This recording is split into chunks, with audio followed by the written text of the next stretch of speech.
நம்ம வாழ்க்கையே இப்படி இருக்குது அப்படின்னு நினைக்கிறவங்களுக்கு சொல்கிறேன்.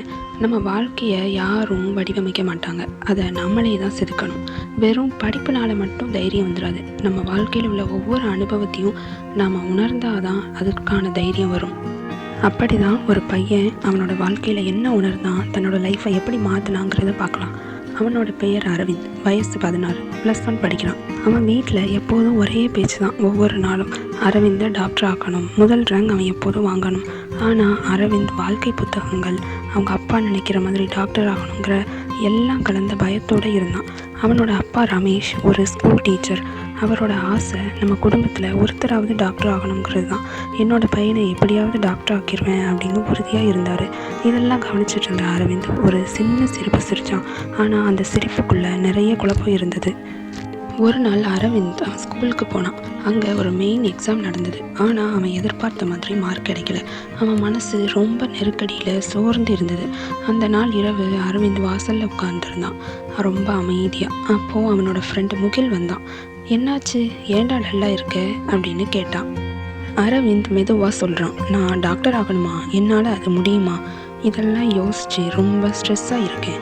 முகில் யோசிச்சுட்டு சொல்கிறான், நீ கேட்குற கேள்வி பெருசு, ஆனால் அதுக்கு பதில் சின்னது தான். உன் மனசை சந்தோஷமாக வச்சிருக்கிறது எது? நீ உன் ஃப்ரெண்ட்ஸோடு உட்காந்து பேசி ஜாலியாக டைம் ஸ்பெண்ட் பண்ணுறது. அப்போது அதையே உனக்கான வழியாக தேர்ந்தெடு. அரவிந்த் அதுக்கப்புறம் ஒரு முடிவெடுத்தான். ஒரு நாள் ஸ்கூலில் சிறுவர் மன்ற நிகழ்ச்சிக்கு மன அழுத்தத்தை குறைக்கும் தன்னம்பிக்கை பயிற்சி அப்படிங்கிற ஒரு நிகழ்ச்சி நடத்தினான். ஆரம்பத்தில் எல்லாரும் கேலி கிண்டல் செஞ்சாங்க. இவனே தோற்று போனவன், ஆனால் இவன் எல்லாருக்கும் பயிற்சி வைக்கானா. ஆனால் அரவிந்த் பயப்படலை. அவனோட நிகழ்ச்சி ஒரு வெற்றியாக மாறுச்சு.